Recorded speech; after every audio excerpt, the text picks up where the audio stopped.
அருட்பெருஞ்சோதி அருட்பெருஞ்சோதி தனிப்பெரும் கருணை அருட்பெருஞ்சோதி. எல்லா உயிர்களும் இன்புற்று வாழ்க, வள்ளல் மலரடி வாழ்க வாழ்க. கொல்லா வருதம் குவளை எல்லாம் ஓங்குக, நல்லோர் நினைத்த நலம் பெறுக, நன்றி நினைத்த எல்லோரும் வாழ்க இசைந்து. உலக மக்களே, அறிவார்ந்த அன்பர்களே, ஆண்மநேய ஒருமைப்பாடுடைய அன்பர்களே, வல்லப்பமான நம்ம கர்லிய திருவற்பாவிலிருந்து அருட்பெருஞ்சோதி ஆண்டவருடைய திருவிளையாடல்களை பார்த்து கொண்டிருக்கிறோம். அருட்பெருஞ்சோதி ஆண்டவர் 1823 ஆண்டு, அதாவது 5/10/1823 ஆண்டு தன்னுடைய திருவிளையாடல்களை தொடங்கி 30/1/1874 ஆண்டுகள் வரை 51 ஆண்டுகள் நடந்த திருவிளையாடல்களை திருவற்பாவிலிருந்தே நாம் பார்த்து கொண்டிருக்கிறோம்.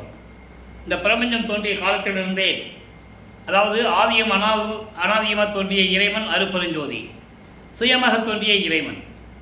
அந்த இறைவன் உலகங்களை படைத்து, உலகங்களுக்கு தேவையான பதத்தலைவர்களை படைத்து, அந்த பதத்தலைவர்களுக்கு தேவையான தொழில்களையும் படைத்து, படைக்கும் தொழில் காத்தல், அழித்தல், மறைத்தல், அருளல் 5 தொழில்களையும் படைத்து இந்த பிரபஞ்சத்தை இயக்க வைத்தார்கள்.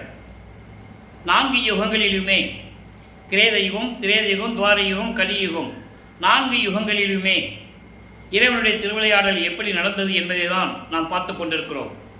முக்கியமாக கலியுகத்தினுடைய கடைசி கட்டத்தில் கடைசி திருவிளையாடல், இறைவனுடைய கடைசி திருவிளையாடல், தன்னுடைய மகனை இந்த பூலோகிற்கு வருவிக்க செய்து, சமயங்களையும் மதங்களையும் மார்க்கங்களையும் சாராத ஒரு மார்க்கத்தை உருவாக்கி தன் மகனிடம் ஒப்படைத்து இந்த உலக மக்களெல்லாம் இன்புற்று வாழ வேண்டும் என்பதற்காகவே ஒரு தாயின் வழியாக இந்த பூலோகிற்கு வருவிக்க செய்தார் அருட்பெருஞ்சோதி ஆண்டவர். ஏற்கனவே 4 யுகங்களிலும் தோன்றிய சமயங்கள், மார்க்கங்கள், மதங்கள் எல்லாமே அழிந்துவிட்டன, யுகங்களும் அழிந்துவிட்டன என்பதை திருவற்பாவிலே வல்லற்பமானவர்கள் நமக்கு தெளிவாக அருளியிருக்கிறார்கள். அதை ஒவ்வொரு பாடலின் மூலமாக நாம் பார்த்து கொண்டிருக்கிறோம். மக்களிடம் யாரும் எடுத்து சொல்லவில்லை, அதனால் மக்களுக்கு தெரியாது. இந்த 4 யுகங்களுக்குமே ஆயுள் காலம் உண்டு. கிரேத யுகத்திற்கு 17,28,000 வருடங்களும், திரேத யுகத்திற்கு 12,96,000 வருடங்களும், துவார யுகத்திற்கு 8,64,000 வருடங்களும், கலியுகத்திற்கு 5,000 வருடங்களும். இந்த வருடங்களெல்லாம் ஆயுள் காலெல்லாம் முடிந்த உடனே ஒரு யுகம் அழிந்த பிறகு இன்னொரு யுகம் பிறக்கும். அதே போல் இந்த சமயங்களும் மதங்களும் மார்க்கங்களும் ஒவ்வொரு யுகத்தில் இருந்ததை விட மறு யுகத்திற்கு வரும்போது அதனுடைய செயல்பாடுகள் வேறுபட்டு இருக்கும், முரண்பாடுபட்டு இருக்கும். இப்படி 4 யுகங்களிலுமே தோன்றியவைகளெல்லாம் அழிந்த பிறகு உலக மக்களுக்கென்று ஒரு மார்க்கம் வேண்டும், சமரசமாக இருக்க வேண்டும் என்பதற்காகத்தான் சுத்த சன்மார்க்கத்தை நிறுவினார்கள் அருட்பெருஞ்சோதி ஆண்டவர். அதை திருவற்பாவிலிருந்து நாம் பார்த்து கொண்டிருக்கிறோம். தனது மகனை, தன் அருளால் பெற்றெடுத்த ஆண்மகனை, தன்னுடைய செல்வப்பிள்ளை என்று பெயரிட்டு, செல்வப்பிள்ளை என்று பெயரிட்டு வளர்த்து கொண்டிருக்கிறார் அருட்பெருஞ்சோதி ஆண்டவர். தன் மகனை ஒரு பூலோகத்திற்கே ஒரு தாயின் வழியாக வருவிக்க செய்தார் நமது பிள்ளை பெருமானவர்கள். நமது இறைவன் வளர்ப்பமானவர்கள் வருவிக்க ஊற்ற இடம் சிதம்பரம் அருகிலே உள்ள மருதூர் என்ற ஒரு கிராமம். அங்கே சைவ குலத்திலே இருந்து கொண்டிருந்த ராமியப்பிள்ளை சின்னைமையார் அவர்களுடைய மகனாக வந்து வருவிக்க உற்றார். மகனாக என்பது இறைவனுடைய திருவடிகளால் நடந்த ஒரு செயல், அதனால் வருவிக்க உற்றார் என்று சொல்லுகிறோம். வள்ளல் பெருமான் பிறந்தார் என்று சொல்லக்கூடாது, அவதரித்தார் என்றும் சொல்லக்கூடாது. காரணம், பிறந்தவர்களும் அவதரித்தவர்களும் பிறந்து இறக்கக்கூடியவர்கள். வருவிக்க உற்றவருக்கு பிறப்பு இறப்பு இல்லை என்பதை நான் பதிவு செய்ய கடமைப்பட்டிருக்கிறேன். அப்படிப்பட்ட நமது பிள்ளை பெருமானவர்கள் வருவிக்க உற்று 8 ஆண்டுகள் வரையிலும் அருட்பெருஞ்சாண்டவர் 1823 ஆண்டு தொடங்கிய திருவிளையாடலை 1874 ஆண்டு வரை நடத்துகிறார். 51 ஆண்டுகள். இந்த 51 ஆண்டுகளை 8 ஆண்டுகளாக பிரித்து தன் மகனுக்கு எந்தெந்த காலகட்டங்களில் அருளை கொடுத்தார் என்பதை தான் திருவற்பாவிலிருந்தே பார்த்து கொண்டிருக்கிறோம். வல்லப்பமானவர்கள் ஒரு தாயின் கருவறையிலே இருக்கும்போது, கருவறை இருட்டாக இருக்கிறது என்று நமது பிள்ளை பெருமானவர்கள் கருவறையிலே இருக்கும்போது நினைக்கும்போது, அருட்பெருஞ்சாண்டவர் தன் மகனுக்கு ஒளியை காட்டி, வெளிச்சத்தை காட்டியதும், ஒளி காட்டியதையும், பசி என்று சொல்லும்போது அங்கே அருளமுதம் ஊட்டியதையும் நல்லா கவனிச்சுக்கணும். நீங்கள் உடம்பு புழுக்கமாக இருக்கிறதே, காற்று வரவில்லை என்று நினைக்கும் போது அமுதக்காற்று தென்றல் காற்று வீசியதையும் நாம் ஏற்கனவே வல்லபெருமான் கூறியதை திருவருட்பாவிலே பார்த்து விட்டோம்.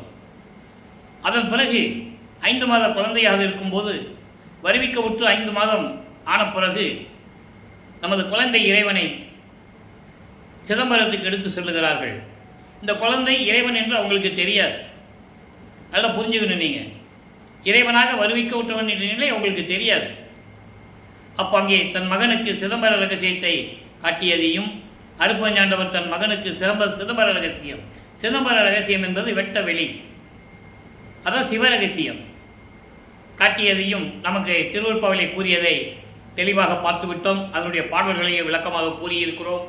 தில்லை திளைத்திடையே திரை தூக்க தரிசித்த போது தெய்வகை மேல் காட்டாதே எந்தனைக்கே வெளியாய் காட்டிய மெய்புறமா மெய்ப்பொருளை என்று கூறுவார். உண்மையான தந்தையாகிய இயற்கை உண்மை விளக்க கடவுளாகிய அருட்பெருஞ்சோதி ஆண்டவர் எனக்கு வெளியாக காட்டினார். அவருடைய ரூபத்தை, சுயரூபத்தை வெட்ட வெளியாக காட்டினார் என்பதை தெளிவாக நமக்கு அருளியிருப்பார்கள். சரி, இப்போது 1ஆம் ஆண்டிலிருந்து 8 ஆண்டுகளுக்குள் என்ன நடந்தது என்பதை நாம் பார்த்திருக்கிறோம். 8 ஆண்டுகள் வரையிலும் நமது பிள்ளை பெருமானவர்கள் இறைவனிடமிருந்து எந்த அருளை பெற முடியாமல் எப்படியெல்லாம் தவித்துக் கொண்டிருந்தார் என்பதை நமக்கு ஏற்கனவே தெளிவாக பார்த்து விட்டோம். பள்ளிக்கூடத்தில் போய் சேர்க்கிறது, அங்கே கல்வியை அதாவது பாடத்தை படிக்க முடியாமல் கல்விக்கூடத்தை விட்டு வெளியே வருவது, இதெல்லாம் உலகியலில் நடந்த செவி வெளிவந்த செய்திகளை நாம் கேட்டிருக்கிறோம். பாடல்களிலும் கூறியிருக்கிறார்கள். எனது மனநிலை எந்த ஒரு நிலையும் இல்லாமல் நான் தவித்து கொண்டிருந்தேன். அந்த காலகட்டத்தில் 9ஆவது ஆண்டு தொடங்கிய பிறகு முதல் 8ல் ஒன்றுமே இல்லை. 2வது 8 9ஆவது தொடங்கிய காலகட்டத்தில் இறைவன் அவர் முன்னால் தோன்றி, என்னால் வருவிக்க உற்ற மகன் நீ, உனக்கு ஞானத்தை தருகிறேன், பெற்றுக்கொள், முன்பருவம் பின்பருவம் காட்டி உனக்கு அருள் செய்வேன் என்று கூறி மறைந்து விடுகிறார். நமது பிள்ளை பெருமானவர்கள், நமது குழந்தை இறைவன் ஞானத்தை பெற்றுக்கொள்கிறார். அதன் பிறகு அவருக்கு மறைப்பு நிலை ஏற்படுகிறது.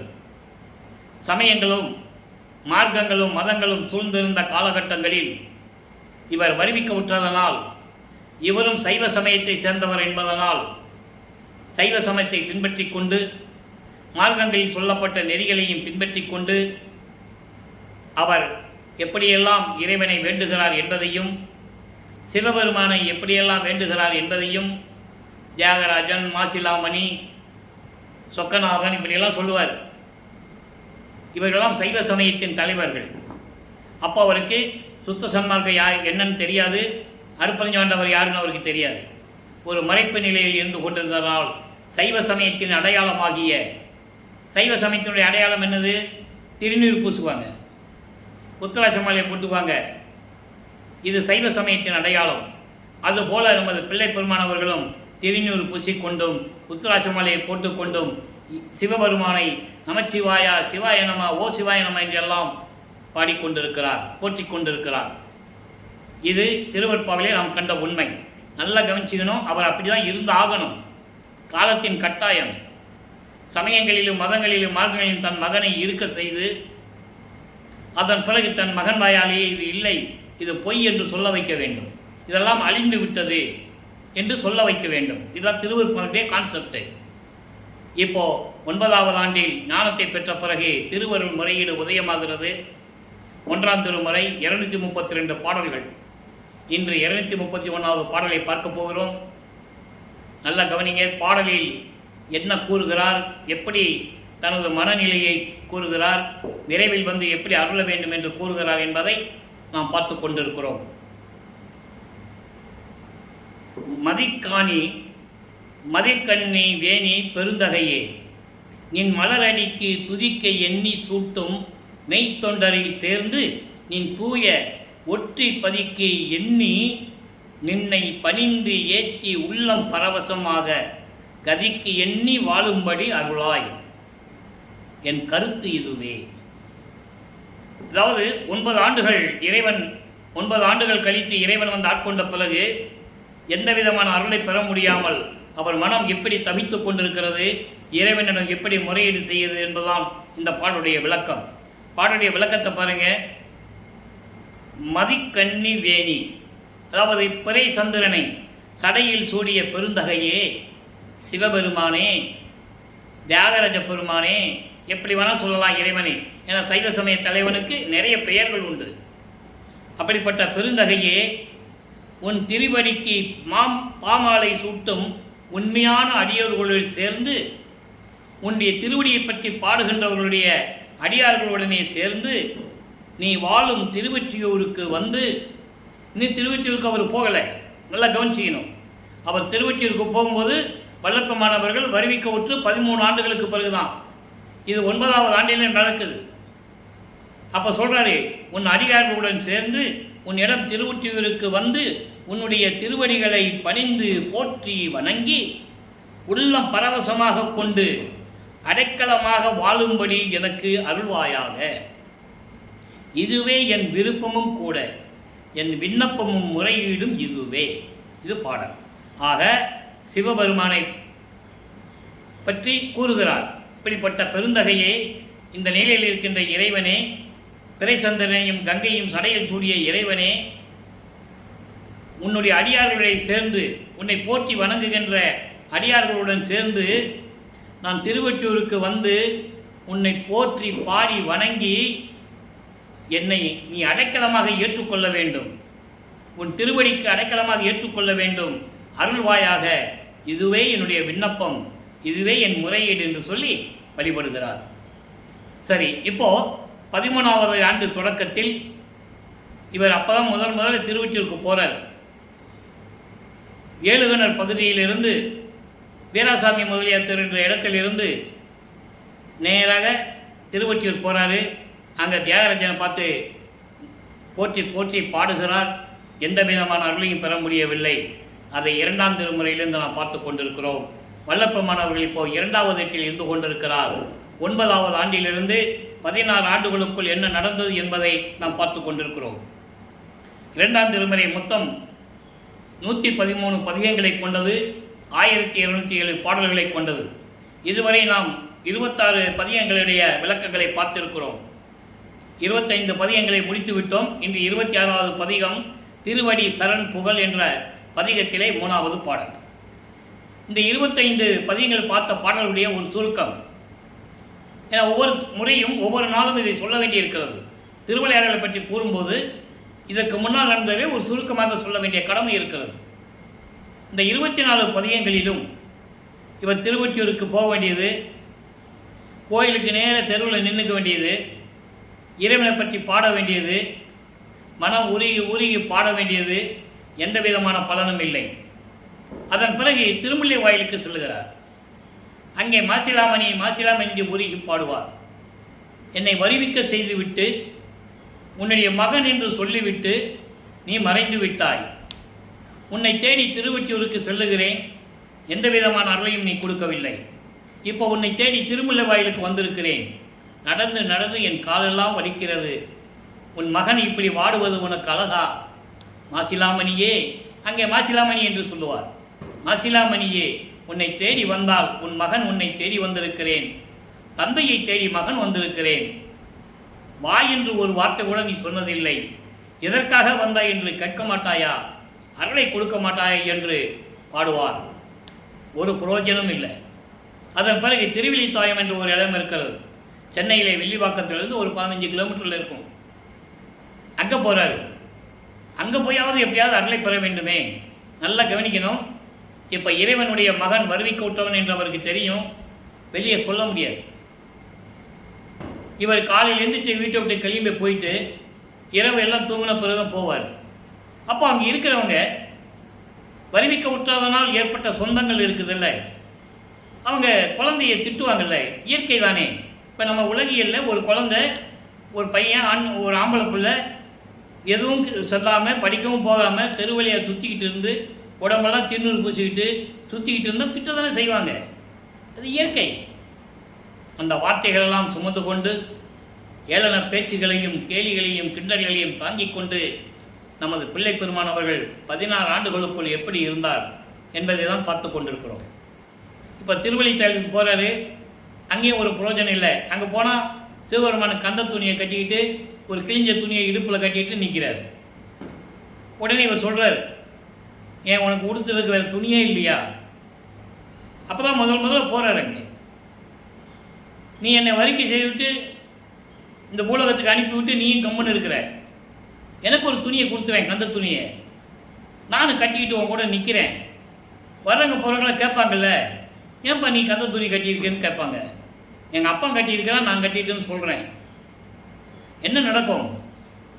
உன்னை இழிவாக பேசுவார்கள், உன் மீது பழி சொல்லுவார்கள், பெற்ற மகனை தெருவில் விட்டு விட்டானே என்று கூறுவார்கள். அந்த பழி சொல்லுக்கும் இழி சொல்லுக்கும் ஆளாகாமல் விரைவில் வந்து எனக்கு அருள வேண்டும் என்று கூறுவார். இப்படி 25 பதியங்கள் முடிந்து விட்டது. இப்போ 26வது பதியத்தை பார்த்து கொண்டிருக்கிறோம். திருவடி சரண் புகழல். மனதிடம் சொல்லுகிறார்.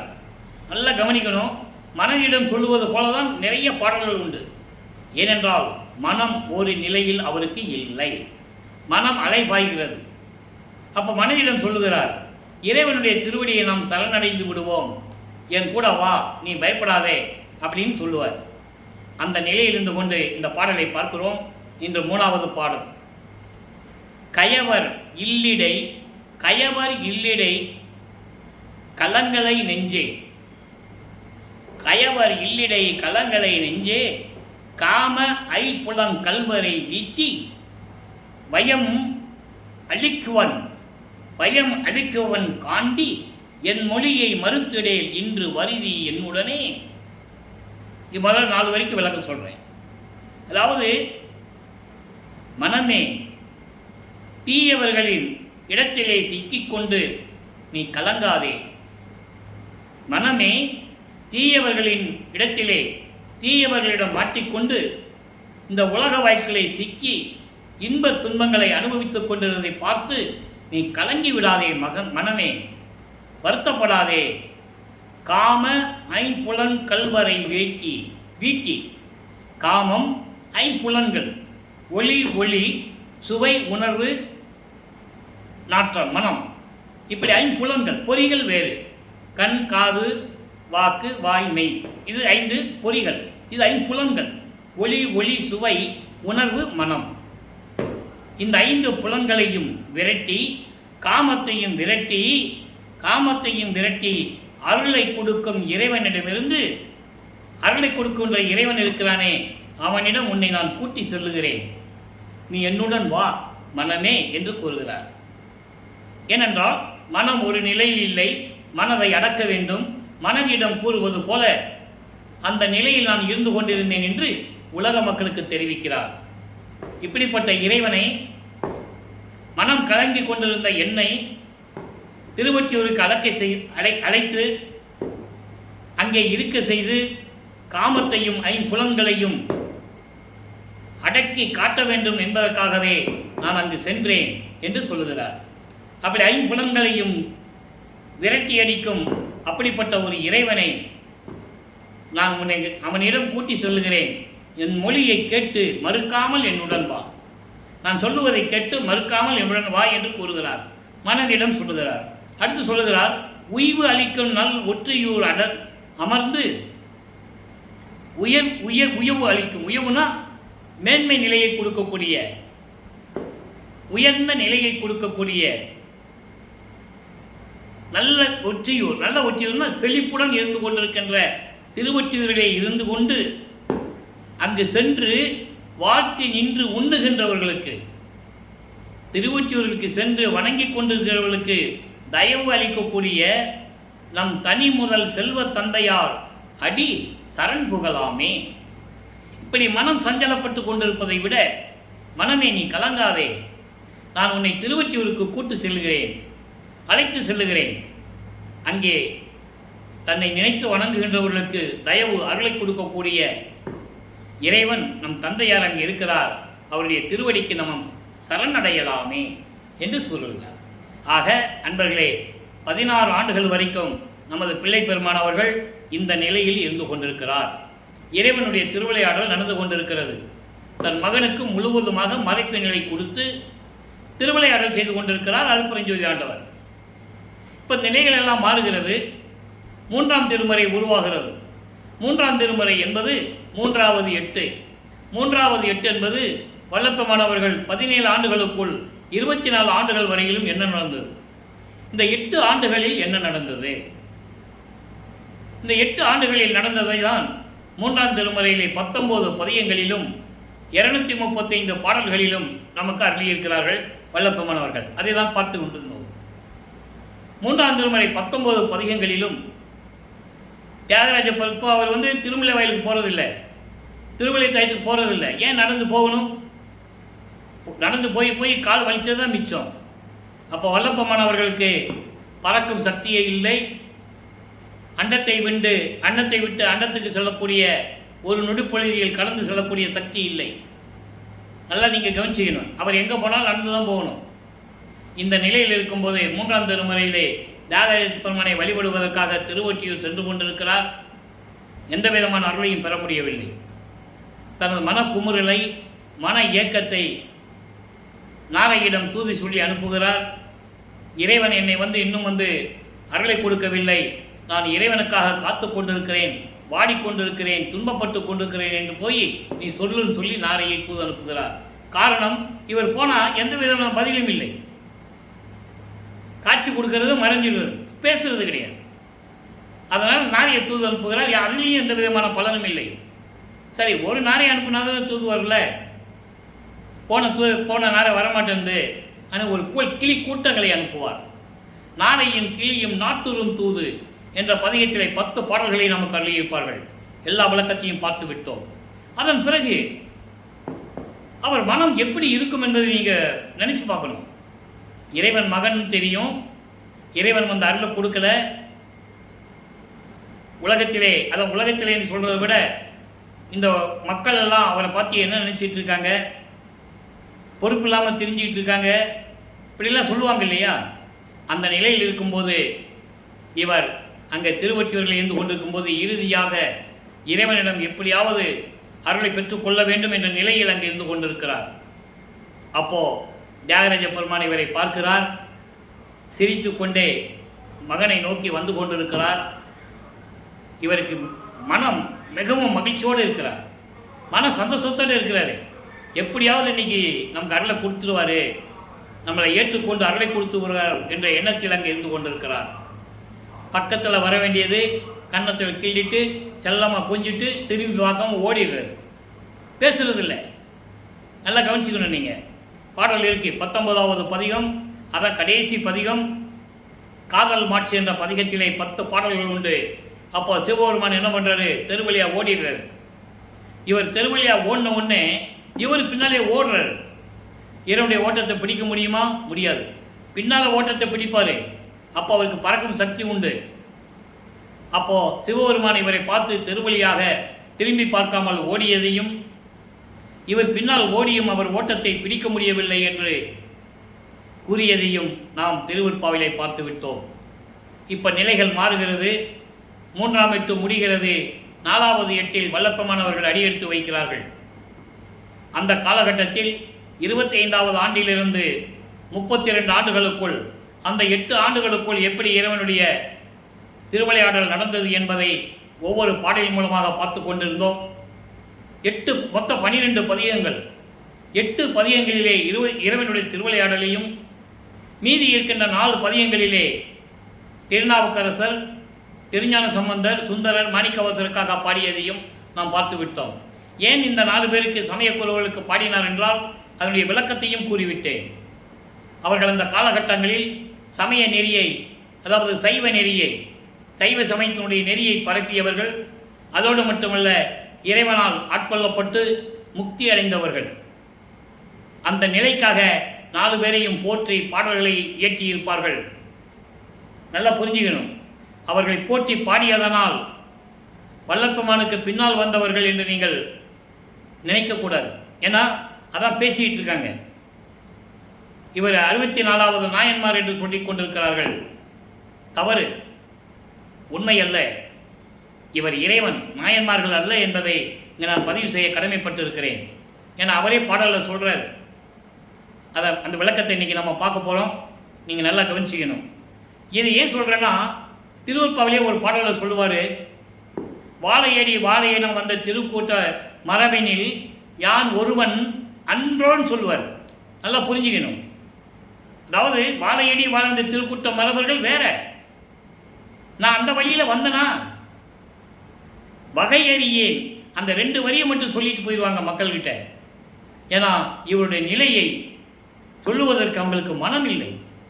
அதுக்கு பின்னால் அதே பாட்டில் சொல்லுவார், வகையறியே, எந்த வகையில் வந்தேன், நீ என் தந்தை அல்லவா, நான் உன் மகன் அல்லவா என்று சொல்லுவார். அதை சொல்லணும் இல்லை, அதை சொல்லாமல் விட்டுட்டாங்க. அதற்காகத்தான் இந்த விளக்கத்தை நம்ம தர வேண்டியிருக்கிறது. அந்த நிலையில் இருக்கும்போது 4வது எட்டில் 27வது ஆண்டு தொடக்கத்தில் வரிவிக்க உற்ற அந்த சொந்தங்கள் அவங்க எப்படியாவது இவனுக்கு கல்யாணம் பண்ணி வைக்கணும் ராமலிங்கத்துக்கு அப்படின்னு சொல்லி அக்கா மகளை கல்யாணம் பண்ண சொல்கிறாங்க. உலகியலில் இயற்கை தானே, இவர் இறைவன் அவங்களுக்கு தெரியாதுல்ல. இப்போ வளர்ப்பு மாணவர்களுக்கு சுத்த சன்மார்க்கம் இருக்கிறது தெரியும், அதை இறைவன்கிட்ட வாங்கணும்னு தெரியும். அதற்கு முன்னால் இந்த கல்யாணத்தை நடத்தணும். தனக்கொடி அம்மையாருக்கு தாலி கட்டி திருமாங்கல்யம் பூட்டி மோட்ச வீட்டை காட்டி அந்த அம்மாவினுடைய கர்ம வினைகளெல்லாம் தீர்த்து விமோசனத்தை கொடுக்க வேண்டும். அப்போ அந்த திருமணத்தின் போது பிரம்மன் திருமால் ருத்திரனெல்லாம் வாழ்த்துவதற்காக காத்து கொண்டிருக்கிறார்கள். அதாவது மக்களுக்கு, மனித கண்களுக்கு தெரியாது, மானிட பிறவிகளுக்கு தெரியாது. இதெல்லாம் பிரம்மன் திருமால் உட்கார்ந்தது அவங்களுக்கு எப்படி தெரியும்? தெரியாது. பாடலிலே அருட்பிரகாச மாலை என்ற பாடலிலே 95வது பாடலிலே தெளிவாக நமக்கு அருளியிருப்பார்கள். மனப்போது வீட்டிலிருந்தான் மாலையன் மற்றோர் அழுக்காறு என் மனம் உற்றது. அதாவது தன் தந்தை அருப்பெருஞ்சோதி ஆண்டவரும் தாய் சிவகாமி வள்ளியும் அங்கே வராததை கண்டு அவர் மனம் எப்படி கலங்கியது என்பதை அந்த பாடலிலே தெளிவாக கூறியிருப்பார்கள். அதன் பிறகு முதல் நாள் இரவிலே 2 குதிரை மாட்டின தேரில் மணமக்களை எப்படி வாழ்த்தினார்கள் என்பதை 6ஆம் திருமுறையிலே கூறியிருப்பார். அந்த விளக்கத்தையும் நாம் பார்த்து விட்டோம். இந்த நிலைகளில் இருக்கும்போது இவர் உலகப்பற்றை துறக்க வேண்டும். இறைவனால் சொல்லப்பட்ட அந்த கட்டளையும் நிறைவேற்றி விட்டார். அன்பர்களே, ஏற்கனவே நான் கூறியது போல திருவருட்பாவை பற்றி பேசும்போது மற்ற நூல்களை பற்றியோ மற்றவர்களை பற்றியோ நான் பேசுவதில்லை. சைவ சமயத்தை பற்றியோ வைஷ்ணவ சமயத்தை பற்றியோ நான் பேசுவதில்லை. ஆனால் சில இடங்களில் சில உதாரணங்களை எடுத்துக்காட்டாக மக்களுக்கு சொல்ல வேண்டிய கடமை இருக்கிறது. காரணம், அகலிகையினுடைய சாபம் நீங்குவதற்காக ராமருடைய பாதம் பட வேண்டும் என்று சொன்னார்கள். உண்மைதானே? ராமர் திரேதயுகத்திலே ராமவதாரம் எடுத்த பிறகு, ராமருடைய பாதம் பெற்ற பிறகு அந்த கல் அகலியாக மாறுகிறது. கௌசிக முனிவன், அகலியுடைய கணவன் கௌசிக முனிவனால் ஏற்பட்ட சாபம். காரணம், இந்திரன் சேவலாக உருவெடுத்து சேவல் கூவும்போது விடிந்து விட்டது என்று சொல்லி கௌசிக முனிவன் கங்கையிலே நீராட சென்ற பிறகு இவன் கௌசிக முனிவனுடைய வேடத்தில் சென்று அகலியிடம் உறவாடி விட்டு வந்து விட்டான். நல்லா புரிஞ்சுக்கணும். அதுக்கப்புறம் கௌசிக முனிவன் இதுக்கு தெரிந்த பிறகு சாபம் எடுக்கிறான். இந்திரனுக்கும் சாபத்தை கொடுக்கிறான். அதுக்கான சாபம் நீங்குவதற்கான நிலையையும் கொடுக்கிறான், விமோசனத்தையும் கொடுக்கிறான். அதே போல இதை ஏன் சொல்கிறேன் என்றால், தனக்கோடி அம்மையார் வல்லப்பமானவர்கள் வரிவிக்க உற்ற அந்த குடும்பத்திலே சொந்தக்கார பெண்ணாக பிறந்ததனால், அதனால தான் அந்த அம்மா அங்கே பிறக்கிறாங்க. நல்லா புரிஞ்சுக்கணும். அதனால தான் அந்த அம்மா பிறக்கிறாங்க. தனக்கோடி அம்மையாருக்கு இவர் தாய்மாமன் ஆகிறார். இந்த நிலைகள்லாம் நடந்த பிறகு, இது ஏற்கனவே இறைவனுடைய திருவிளையாடல், அது தெளிவாக திருவருட்பாவிலே நமக்கு தெரிகிறது. பாடலும் இருக்கிறது. அந்த பாடலிய விளக்கத்தை நான் கூறியிருக்கிறேன். ஒரு மாது பெற்ற மகன் பொருட்டாக உவந்து முன்னம் ஒரு மாமனாகி வழக்குரைத்தாய், என் வழக்கு உரைத்ததற்கு 2 நிலத்து போல் வேடம் கட்டி இருக்கிகளோ, திருமால் வணங்கும் பதத்துவா யான் உன் சிறுவன் என்றே என்ற பாடலிலே அந்த விளக்கத்தை நாம் பார்த்தோம். ஏன்னா அவர் வரிவிக்கு செஞ்சுட்டு எல்லாத்தையும் சொல்லிட்டு, மகனே நீ பூலோகத்துக்கும் விண்ணுலகத்துக்கும் 2 நிலம், பூலோகத்துக்கும் விண்ணுலகத்துக்கு நீ வேஷம் மட்டும்தான் போடணும், வேடம் கட்டி இருத்திக்கலோ, எளிய எதையும் நீ சொல்லிடக்கூடாது. இந்த நிலையில் நடந்ததனால் அதை தெளிவாக அப்போது அவர் கூற முடியவில்லை. அதை பாடல்களிலே சூட்சமாக நமக்கு விளக்கி இருக்கிறார்கள் வல்லப்பெருமான் அவர்கள். இந்த நிலையில் இருக்கும்போது இப்போ உலகியலை துறக்கணும், உலகியல் பற்றுகளை நீக்க வேண்டும், உலக விடயங்களை நீக்க வேண்டும், மண்ணாசை பெண்ணாசை பொன்னாசை பற்றுகளை நீக்க வேண்டும், சமயங்கள் மதங்கள் மார்க்கங்களை விட்டு விலக வேண்டும், சரியை கிரிய யோகம் என்ற 12 நிலைகளையும் கடக்க வேண்டும். உருவ வழிபாடு செய்வது, அந்த உருவத்திற்கு வேள்வி வளர்த்து மந்திரங்களை சொல்லி வழிபடுவது, சிவாய நம நமச்சிவாய் என்று சொல்லி வழிபடுவது, யோக நிலையில் இருந்து கொண்டிருப்பது, சமய நெறிகளையும் மத நெறிகளையும் பின்பற்றி கொண்டு இதெல்லாம் விட வேண்டும். இது 12 நிலைகள் இருக்கின்றன. இவற்றையெல்லாம் விட்டுவிட்டார், உலகப்பற்றுகளை துறந்தார், வெள்ளாடை அணிந்து முக்காடு போட்டுக்கிட்டாரு, முக்காடு அணிந்து கொண்டு எல்லாவற்றையும் துறந்து கொண்டு 5வது எட்டில் அடியெடுத்து வைக்கிறார். ஐயட்ட 40 33வது ஆண்டிலிருந்து 40 ஆண்டுகளுக்குள் என்ன நடந்தது என்பதை ஏற்கனவே பார்த்து விட்டோம். ஒவ்வொரு பாடலின் மூலமாக விளக்கமாக பார்த்து விட்டோம். அதை ஒரு சுருக்கமாக சொல்ல கடமைப்பட்டிருக்கிறேன். 33வது ஆண்டு தொடக்கத்தில் சுத்த சன்மார்க்கத்தை வாங்குவதற்காக தத்துவங்களை கடந்து, அண்டங்களை கடந்து, சரியை கிரிய யோகம் என்ற 12 நிலைகளை கடந்து சுத்த சிவஞான வழிக்கு சென்று கொண்டிருக்கிறார். அங்கே மகனை வரவேற்பதற்காக அருப்பஞானவர் காத்து கொண்டிருக்கிறார். தேவர்களும் முனிவர்களும் ரிஷிகளும் பிரம்மன் திருமால் போன்ற பதத்தலைவர்களும் அங்கே நின்று கொண்டிருக்கிறார்கள். இவர் அப்போ தான் முதல்ல அங்கே போகிறார். அப்போ தேவர்கள்லாம் சொல்கிறாங்க, சாமி நீங்கள் போங்க அப்படின்னு சொல்கிறாங்க. இவர் போகிறார். மற்றவங்களாம் வெளியே தான் நிற்கிறாங்க. காரணம், அவர்களுக்கு அந்த தகுதி இல்லை என்று வல்லபெருமான் தெளிவாக கூறியிருக்கிறார்கள். ஆக அங்கே சென்று சிங்காசனத்திலே அமர வைத்து தன் மகனை இந்த ஆடைகளை களைந்துவிட்டு புத்தாடை அணிந்து புனித நீராடி மங்கள கோலத்துடன் வருவாயாக, உனக்கு மணிமுடி சூட்ட வேண்டும் என்று கூற வல்லபெருமான்களும் அதேவர் வந்து அமர்கிறார்கள், மணிமுடி சூட்டுகிறார்கள் என்பதை பாடல்களிலே இருந்து நாம் பார்த்துவிட்டோம். சுத்த சன்மார்க்கத்தை பெற்றுக்கொண்டு தெளிவாக சொல்லுவார், சரியை கிரிய யோகம் நிலைகளெல்லாம் கடந்து விட்டேன், ஞான நிலையையும் கடந்து கொண்டு சென்றிருந்த போதுதான் அங்கே சுத்த சன்மார்க்கம் பெற்றேன் என்று கூறுவார். அந்த பாடலுடைய விளக்கத்தை நாம் பார்க்கிறோம். அதன் பிறகு அருட்பெருஞ்சோதி அட்டகத்திலே கூறியிருக்கிறார், தத்துவங்களை தனித்தனியாக கடந்தேன், தத்துவாதீத நிலையில் சித்தியல் முழுதும் தெரிந்தேன், அவை மேல் சிவநிலையை தெரிந்திட சென்றேன். இதெல்லாம் ஒரு நிலைகள். முடிவாக நாங்கள் போனேன்னு சொல்கிறேன். புரியுதா? மக்கள்கிட்ட யாரும் சொல்லலை. வல்லபெருமானை பற்றி சொல்லும்போது இங்கே ஏதோ சுற்றிக்கிட்டு இருந்தார், எங்கேயாவது போயிருப்பார், வந்தால் 6 மாதம் ஆகும், 3 மாதம் ஆகும், அவர் எங்கே போனார்னு தெரியாது. இந்த நிலையே தான் மக்கள்கிட்ட சொல்லிகிட்டு இருந்தாங்க. வேறு வல்லபெருமானுடைய இறைநிலையை யார் ஒரு ஆள் கூட 202 ஆண்டுகளாக சொல்லவே இல்லை. உறுதியாக சொல்ல முடியும். அப்போ அந்த நிலையில் இருக்கும்போது நேராக கருங்குழியிலே வந்து உறைவிடமாக கொண்டிருக்கிறார் வல்லபெருமானவர்கள். அதற்கிடையிலே செவிவிலே வந்த செய்திகள் உண்டு. சிதம்பரத்துக்கு சென்றதாகவும் அங்கே பரசுராமன் வெங்கடரெட்டியாரிடம், இவன் என் தம்பி, அக்கா மகளை திருமணம் செய்து கொடுத்தோம், எனக்கு திருமண வாழ்க்கையிலே இஷ்டமில்லை விருப்பமில்லை என்று சொல்லி வந்துவிட்டான், உங்கள் இடத்திலே தங்க வைத்துக் கொள்ளுங்கள் என்று சொல்லியதாகவும் இது செவிவில வந்த செய்திகள் உண்டு. அது கூட நம்ம போக வேண்டாம், விளக்கமாக இருக்கட்டும், ஒன்றும் தவறு இல்லை. இப்போது கருங்குளத்திலே கருங்குழியிலே இருக்கும்போது இறைவன் எப்படியெல்லாம் அந்த அருளை கொடுத்தார், விண்ணுலகத்திலிருந்து பூலோகத்திற்கு கால் வலிக்க நடந்து வந்து எப்படியெல்லாம் தந்தையும் மகனெல்லாம் உரையாடினார்கள் என்பதையெல்லாம் பார்த்து விட்டோம். திருவருட்பாவிலே இருந்து தண்ணீரால் விளக்க எடுத்த இடம் என்ற அந்த இடத்திற்கு பெயர் நிலைத்து விட்டது. அதனுடைய அருளை வல்லபெருமானவர்கள் தான் அந்த இடத்துக்கு கொடுத்திருக்கிறார்கள். நல்லா புரிஞ்சுக்கணும். அதாவது தண்ணீரில் விளக்க எடுத்த இடம் என்று அந்த இடத்துக்கு பெயர் வர வேண்டும் என்பதற்காக அந்த அம்மா தண்ணி செம்பில் வைக்கும்போதே அது தண்ணின்னு அவருக்கு தெரியும். நல்லா புரிஞ்சுக்கணும்.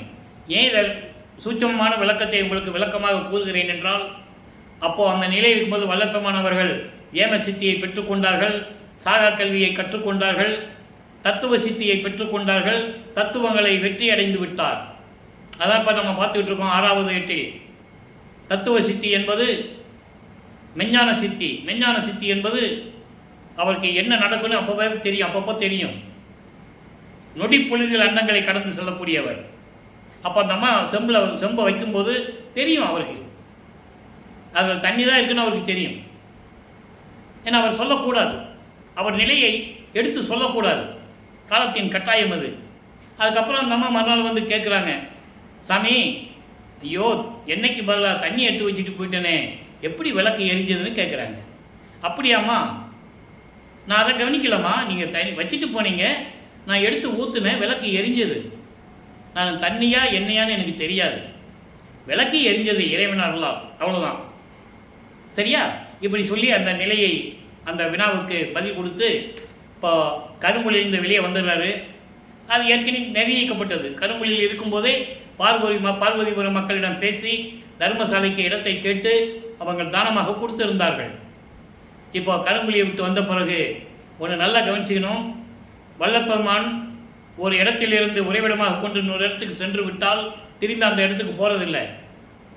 மருதுரையிலே வருவிக்க விட்டுறதோடு சரி. அதன் பிறகு சென்னைக்கு போயிட்டாங்க. சென்னையில் 33 ஆண்டுகள் இருக்கிறாங்க.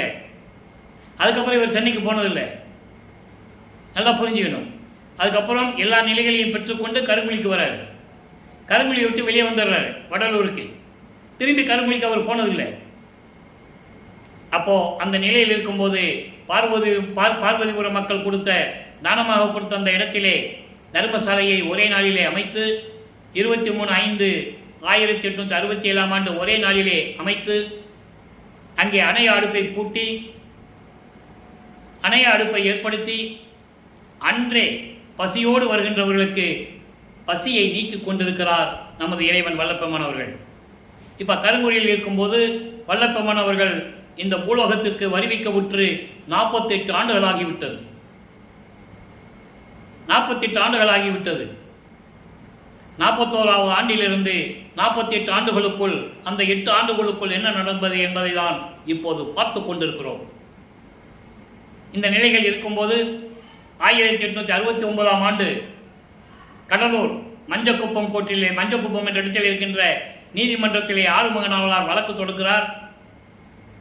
வடலூரிலே ராமலிங்கம் பிள்ளை என்பவர் எந்த கல்லூரியிலே பயிலாமல், கற்காமல், புலவர் பட்டம் பெறாமல் பாடல்களை இயற்றி கொண்டிருக்கிறார். இலக்கணம் இலக்கிய பிழைகளோடு சமயங்களையும் மதங்களையும் மார்க்கங்களையும் சாதிகளையும் சாடிக்கொண்டு பாடல்களை இயற்றியிருக்கிறார். அது எங்கள் மனதை புண்படுத்துகிறது. அப்படிப்பட்ட பாடல்களை திருவற்பா என்று சொல்லிக் கொண்டிருக்கிறார், திருமுறைகள் என்று சொல்லிக் கொண்டிருக்கிறார். அதை ஏற்கக்கூடாது. திருமுறைகள் என்பது தேவாரம், திருவாசகம் போன்ற நூல்கள் தான் திருமுறைகள். திருவற்பாவை மறுப்பா என்று அறிவிக்க வேண்டும் என்று வழக்கு தொடரப்பட்டது. வழக்கு தொடர்ந்தார்ல, அப்போது ஆதீனங்களும் மடாதிபதிகளும் சங்கராச்சாரியர்களும் எல்லாம் பார்த்துக்கிட்டு தான் இருக்கிறாங்க.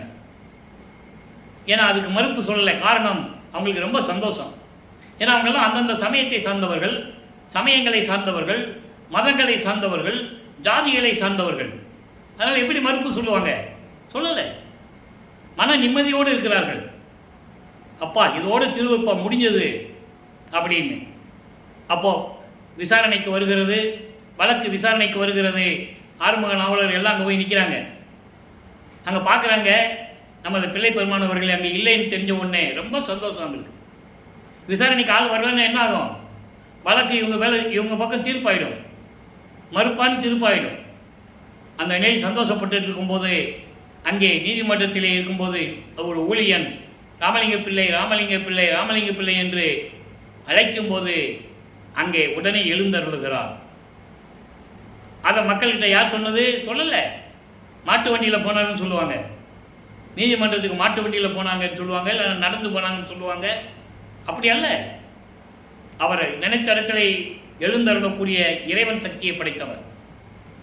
அங்கே போகிறாரு, நீதிபதியை பார்க்குறாரு, காட்சி கொடுக்குறார். நீதிபதி எந்திரிச்சு நிற்கிறார். நீதிபதி எந்திரிச்சு நிற்கணுன்னு எல்லாருமே எந்திரிச்சு நிற்கிறாங்க. அப்போ விசாரணை நடக்கிறது.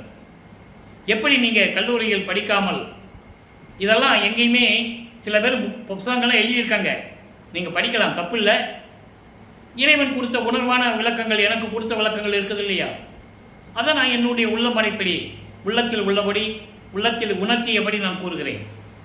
அப்போ நீதிபதியிடம் வழக்கு விசாரணை நடக்கும்போது, எப்படி நீங்கள் கல்வி கற்காமல், புலவர் பட்டம் பெறாமல், இலக்கணம் இலக்கிய எல்லாம் கற்றுக்கொள்ளாமல் எப்படி பாடல்களை இயற்றினீர்கள்?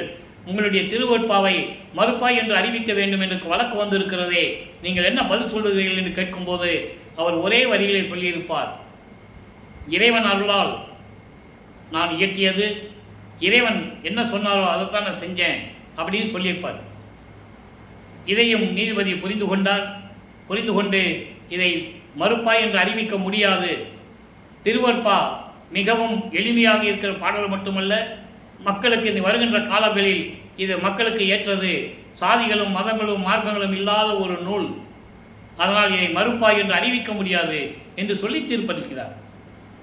ஆனால் உலகியலிலே செவி வெளி வந்த செய்திகள் எல்லாம் எந்திரிச்சு நின்னாங்க, வழக்கு தள்ளுபடியாச்சுன்னு சொல்லுவாங்க. அந்த விளக்கம் அவங்க சொன்னபடியே இருக்கட்டும், அதுக்குள்ளே நம்ம போக வேண்டாம். இதுதான் நடந்ததுக்கு. ஏன்னா எந்திரிச்சு நின்னா எந்த வழக்கும் தள்ளுபடி ஆகாது. அதை நீங்கள் புரிஞ்சுக்கணும், லாஜிக்காக யோசிக்கணும். இப்போ ஒரு வழக்கு தொடரப்பட்டது, வாதி வந்திருக்கிறார், பிரதிவாதி வந்திருக்கிறார். பிரதிவாதி வந்தவுடனே வாதி எந்திரிச்சு நின்னா வழக்கு தள்ளுபடி ஆகாது. விசாரணை நடக்கணும், விசாரணையில் இருக்கின்ற உண்மைகளை நீதிபதி உணரணும், அதுக்கப்புறம் தான் தீர்ப்பு வரும். நீங்கள் நல்லா புரிஞ்சுக்கணும். அப்போது அந்த மாதிரி தீர்ப்பை பெற்றுக்கொண்டு வெற்றிகரமாக மீண்டும் தர்மசாலைக்கு வருகிறார். அங்கே வந்த பிறகு சங்கராச்சாரியார் வந்ததும் அவர் சமஸ்கிருதம்தான் தாய்மொழி என்று கூறியதையும், இவரை இருந்துட்டு போட்டுமே, தமிழ் வேணால் தந்தை மொழியாக இருக்கட்டும் என்று சொன்னதும், சில சித்து விளையாடுகளெல்லாம் அங்கு செய்ததையெல்லாம் நாம் செவி வெளி வந்த செய்திகளை கேட்டிருக்கிறோம். அதன் பிறகு உத்தரஞான சிதம்பர மாலை உருவாகிறது. அதான் உண்மையானது. பாடல்களில் என்ன கூறப்பட்டதோ அதுதான் உண்மை. செவிவந்த செய்திகளும் உண்மையாக இருக்கும், நம்ம இல்லைன்னு சொல்ல முடியாது. அனுபவத்தின் மூலமாக ஒருவர் சொல்லி மற்றவர் சொல்லி இப்படியே எழுதுறது புத்தகங்களாக இருக்குது. நம்ம அந்த விளக்கத்துக்குள்ளே போக வேண்டாம். உத்தரஞான சிதம்பர மாலை உருவாகிறது. அந்த உத்தரஞான சிதம்பர மாலையிலே சுத்த சன்மார்க்கம் என்ன, சுத்த சன்மார்க்கத்தை பற்றி எப்படி தெரிந்து கொள்வது என்று இவருக்கு அவருடைய தந்தை அருப்பஞ்சாண்டவர் எப்படி கூறினார் என்பதையும், அந்த இடத்திலே சத்தியஞான சபை நிறுவப் போகின்ற சூட்சமமான ஒரு விளக்கத்தையும் நமக்கு அருளியிருக்கிறார்கள்.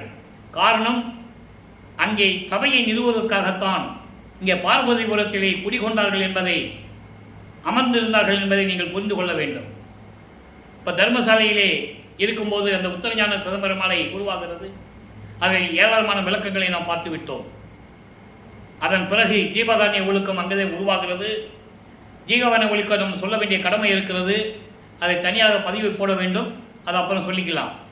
இப்படி இருக்கும்போது அங்கே ஆறாம் திருமுறையில் சில பாடலுடைய விளக்கத்தை நாம் தர வேண்டியிருக்கிறது. தத்துவங்களை வென்ற பிறகு அந்த தத்துவங்களை எப்படி வெற்றி கொண்டார் என்பதை தான் இப்போ பார்த்து கொண்டிருக்கிறோம். தத்துவ வெற்றி என்ற தலைப்பிலே பார்த்து கொண்டிருக்கிறோம். அதற்கு முன்னால் திருவருள் விளைதல் பதிகம் 13 என்ற பதிகத்திலே திருவருள் விளைதல் என்ற பதிகத்தை பார்த்து கொண்டிருக்கிறோம். இது ஏற்கனவே நிலுவையில் இருந்தது. அதுக்கு பிறகு எவ்வளவோ பதிகங்களை பார்த்து விட்டோம். ஏனென்றால் இந்த சமயத்தில் தான் அந்த பாடலுடைய விளக்கத்தை கூறினால் பொருத்தமாக இருக்கும் என்று இறைவன் கட்டளையிட்டதனால் இப்போ அதை நம்ம எடுத்து சொல்ல வேண்டிய கடமை இருக்கிறது. இப்போ பாருங்க, தருணம் இஞ்சான்றே நல்லா கவனிக்கணும். மேட்டுக்குப்பத்தில் தான் அருப்பஞ்சாண்டவர் தன் மகனோடு 2 கலந்து, மகனோடு என்று சொல்லுவதை விட மகனாக உருவாக்கப்பட்டவர், வருவிக்க உற்றவர் வல்லற்பெருமான். ஆனால் அவர் அருப்பெருஞ்சோதி ஆண்டவருடைய சக்தியினுடைய ஒரு பகுதி, கூறு என்று சொல்லுவார். ஒரு கூறு பிரிந்து விட்டது. பிரிந்த அந்த சக்தியோடு மீண்டும் அருப்பெருஞ்சாண்டவர் இணைந்து கொள்ளுகிறார். அதை நீங்கள் புரிஞ்சுக்கணும். 51 ஆண்டுகள் பிரிந்த சக்தியோடு தன் மகனோடு 2 கலந்து கொள்ளுகிறார். அவர் போய் கதவை பூட்டிட்டு மறைஞ்சிக்கிட்டான்னு சொல்லுவாங்க. அது உலகில் வந்த செய்திகள். இப்படி சொல்லணும். மகனோடு 2 கலந்து கொண்டார், இறைவனாகி விட்டார், அதான் சொல்லணும். அதை நம்ம பின்னால் பார்ப்போம் அந்த விளக்கத்தை. இப்போ தர்மசாலையில் இருக்கும்போது என்ன நடந்தது என்பதை பார்த்துட்டு இருக்கோம். இதை ஏன் சொல்ல வந்தேன்னா, கருங்கோழியிலும் தர்மசாலையிலும் தான் எல்லாமே நடந்தது. அங்கே சென்னையில் நடந்தது சமயங்களையும் மதங்களையும் மார்க்கங்களையும் கடந்து விட்டு சுத்த சன்மார்க்கத்தை வாங்குவதற்காக தன் மகனை அங்கே வர சொல்லுகிறார். அங்கே 33 ஆண்டுகள் கடந்து விட்டது. சென்னையிலே 33 ஆண்டுகள். நல்லா புரிஞ்சுக்கணும். நீங்கள் 33வது ஆண்டில் தான் சுத்த சன்மார்க்கத்தை வாங்க சுத்த சிவஞான வெளிக்கு போகிறாரு. சுத்த சிவஞான வெளி அங்கே போய் தான் வாங்கணும் என்பதை பாடல் மூலமாக பார்த்துட்டோம். அதன் பிறகு கருங்குழியிலே 9 ஆண்டுகள், வடலூரிலே 4 ஆண்டுகள் என்ன நடந்தது என்பதை தெளிவாக பார்த்து கொண்டிருக்கிறோம். இப்போ திருவருள் விலைகள் என்ற பதிகத்திலே 18வது பாடல் நல்லா கவனிக்கணும். ஏன் இதை சொல்கிறேன்னா, இந்த பாடலில் அந்த விளக்கம் இருக்குது. மக்கள்கிட்ட யார் இந்த விளக்கத்தில் சொல்லாதனால இந்த வள்ளலார் ஊழியனுக்கு கடமை இருக்கிறது. எனக்கு அந்த அறிவை கொடுத்திருக்கிறார், விளக்கத்தை கொடுத்ததனால் நான் கூறிக்கொண்டிருக்கிறேன். தருணம் இஞ்ஞான்றே சுத்த சன்மார்க்க தனி நெறி உலகமெல்லாம் தலைக்க. சுத்த சன்மார்க்கத்தை பெற்ற பிறகுதான் தர்மசாலைக்கு வந்த பிறகு கூறுவார். நீங்கள் ஒன்றை கவனிச்சிக்கணும், தர்மசாலை வழியாக தான் சபைக்கு போகணும்னு சொல்லுவார். நல்லா புரிஞ்சுக்கணும். ஏன் சொன்னா, தர்மசாலை 2 விதமாக இருக்குது. 2 பொருள் படம் சொல்கிறார். தர்மசாலை என்பது பசியை ஆற்றுவது ஒரு இடம். பசியோடு வருகின்றவர்களுக்கு பசி ஆற்றுவது. ஏன்னா அங்கேதான் ஜீவகாரணியங்களுக்கும் உருவாச்சு. பசி, பிணி, தாகம், இச்சை, எளிமை, கொலை, பயம், இந்த 7 பிரிவுகளும் அங்கே தான் ஜீவகாரணியங்களுக்குமா உருவாச்சு. இதில் பசியும் கொலையும் பரஜீவகாரணியம், மீதெல்லாம் அபரஜீவகாரணியம். இந்த விளக்கெல்லாம் பின்னால் சொல்ல போகிறோம். அதோட ஏன் சால வழியாக சபைக்கு செல்ல வேண்டும் என்று சொன்னார். 1 பசி தீர்க்கக்கூடிய தர்மசாலை, 2வது சுத்த சன்மார்க்கம் அங்கே தான் நிலவுகிறது. சுத்த சன்மார்க்க நெறியோடு சபைக்கு போகணும், பசியோடு போகக்கூடாது. அதோட சுத்த சன்மார்க்க நெறியோடு போகணும். அதான் இந்த 2 பொருள்பட விளக்கி இருக்கிறார்கள் நமது வல்லப்பமன் அவர்கள். இங்கே சொல்கிறார் பாருங்க, தருணம் இஞ்ஞான்றே சுத்த சன்மார்க்க தனி நெறி உலகமெல்லாம் தலைக்க. கருணையும் சிவமே பொருள் என கருதும் கருத்தும் உற்று எம்மனோர் கழிப்ப. இதுதான் நல்ல நேரம், இதுதான் தருணம். சுத்த சன்மார்க்க தனி நெறி உலகமெல்லாம் தலைக்க. சுத்த சன்மார்க்க தனி நெறின்னு எப்படி சொன்னார்? கொலையும் கொலையும் தவிர்ப்பது. தனி நெறி என்பது ஒரு விளக்கமே நான் கொடுக்க போகிறேன். தனி நெறி என்பது ஒரு பதிவே நான் போட போகிறேன் பின்னால். சுத்த சன்மார்க்க தனி நெறி என்றால் என்ன? அது ஒரு நாள் ஃபுல்லாக சொல்லணும். இப்போ நான் சுருக்கமாக சொல்கிறேன். சுத்த சன்மார்க்க தனி நெறி என்பது கொலையும் புலையும் தவிர்ப்பது 1. 2வது உருவ வழிபாடை தவிர்ப்பது. 3வது சமயங்களிலும் மதங்களிலும் மார்க்கங்களிலும் கூறப்பட்ட சங்கற்ப விகற்பங்களை விடுவது. இந்த சங்கற்ப விகற்பங்கள் என்பது குறியீடுகள், அடையாளம். நான் ஏற்கனவே கூறியது போல சைவ சமயத்தின் அடையாளம் என்ன? திருநூறு பூசிக்கொள்வது. வைஷ்ணவ சமயத்தை சேர்ந்து நாமம் போட்டுக்கொள்வது. நாமம் போட்டுட்டு சபைக்கு வருவாங்க, திருநீர் பூசிவிட்டு சபைக்கு வருவாங்க. அது கூடாது.